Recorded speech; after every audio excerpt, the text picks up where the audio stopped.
friend, how are you doing today? My name is Karina and welcome back to Ready Set Pan. It is back. As you've seen by the title of this video, this is my introduction to my next round of the Graveyard Project Pan. Dun dun dun. emilynmax is the creator of this project. It is a 6-month project, but unlike all of the other projects that I do on this channel, this is updated bi-monthly. So with that in mind, I have selected items that are a little bit more long-term for the most sense, with hopes of seeing really good progress on those bi-monthly updates. There are 2 categories, and I'm doing this the same way I've done all of my other versions of Graveyard Project Pan. First category, this is going to be your collecting cobwebs. So things that are just sitting around in your collection, collecting dust, getting close to expiration. So you want to get some use out of those items.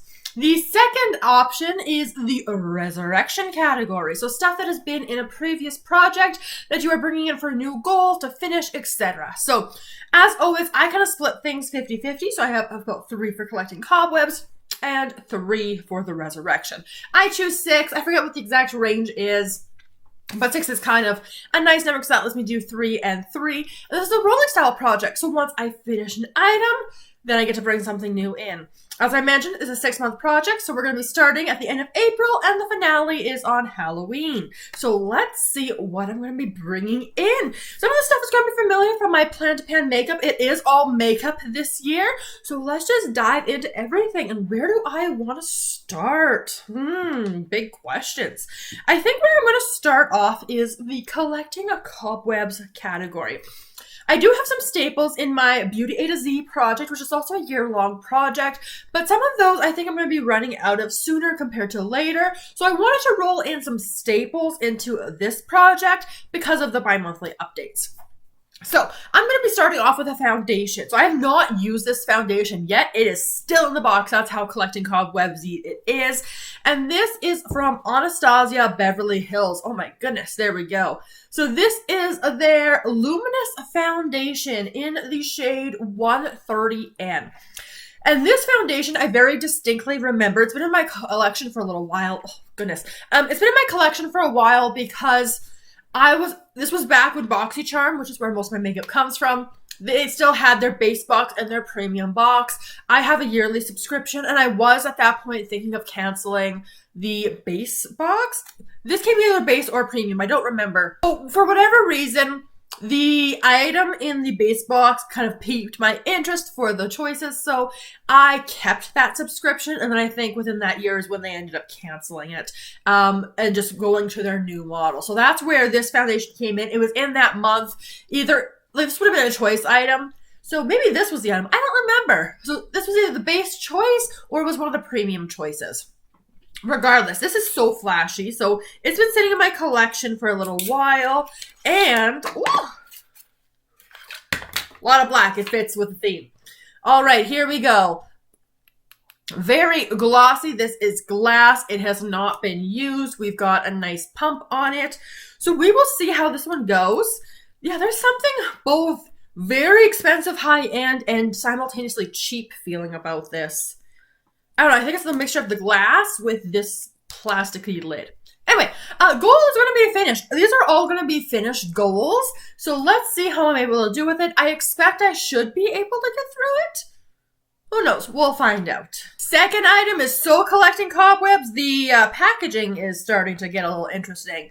So this is from L'Oreal. Look at that. This is, what is that? A True Match Super-Blendable Multi-Use Concealer. And it's in the shade Fair 012? Can't tell. As you can see, though, it's still got all of its packaging. It's starting to separate it. Now, if this is bad, I will just toss it and let you know.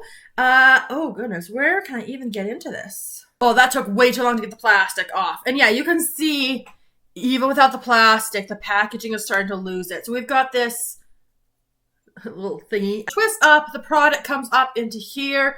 So I expect this is going to go really quickly, and I'm hoping that might be an okay color match. I think this will be really nice under the eyes, especially with this. So I do have another concealer still, also in Beauty A to Z. So I will see how this one goes. Again, if it's no good, I will toss it, roll something else in next time. Otherwise, I'm gonna finish this. The last collecting cobwebs item that we'll be rolling in is one I've actually used a couple of times already, and that is my new setting spray. So this is one that I wasn't really intrigued by. This is from Cinta London. This is the Aqua Forte Super-Hod Setting Mist, but it's got such an interesting scent. I don't know what it is. It's not quite coconutty tropical, but it's kind of like that.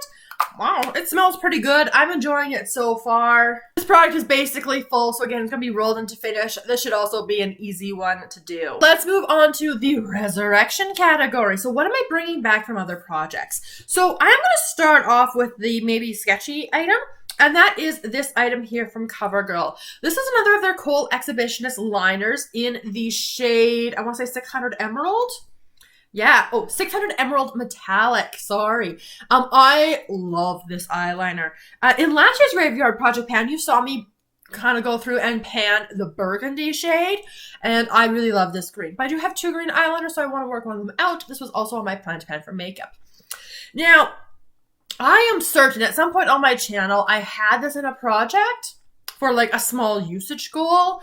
If not, I've obviously used it, so I'm resurrecting it from whatever point I've had previous use on before. So that is going to be rolling in. That is going to be to finish. It is a colorful eyeliner, so we'll have to see how it goes. Do you recognize this throwback?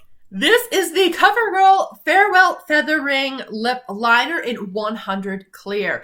Should have worn it today. Okay, this was in my This Is Fantasy project. It was in for the prompt of a Pegasus for white product, white packaging. Technically it's clear, but this looks white here.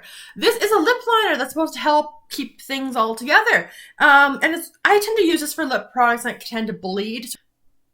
So like here's where I tend to sometimes bleed, so I like to apply this lip liner here, but I have kept this lip liner in like my project panning section on my dresser, and I don't know how much I've used it since that finale. So we're gonna roll it in to finish it. This is, again, a very selective use. I only use a little bit at a time, and it depends on the lip products I am wearing, but hopefully I'll be able to finish it. It does move fairly quick. And then the last item I'm rolling in, you saw not too long ago in my A Pan for Walt Disney project. I had rolled it in for Wreck-It Ralph for like a vintage kind of item, and I went, in terms of the interpretation of vintage, like a classic red lip, because that is a certain makeup style all on its own.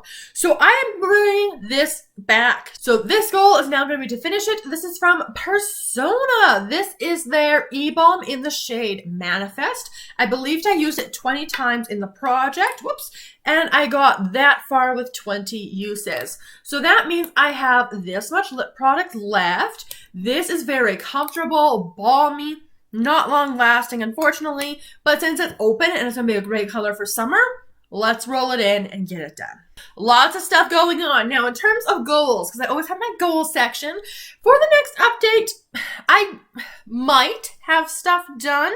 The possibilities I'm kind of seeing, one is going to be the concealer, whether it's a declutter or maybe finish it because there's not much in there.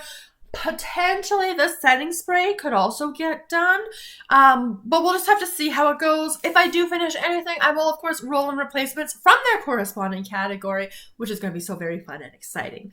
But that is it. That is the intro for Graveyard Project Pan. So welcome back, and let's see how I do with this next round. Round 3, I believe. My goodness. All right, if you enjoyed the video, make sure you give it a big thumbs up. Make sure you subscribe so you don't miss other panning content. Let me know all of your thoughts down in the comments below, and I look forward to seeing you in my next video very soon. Have a wonderful day.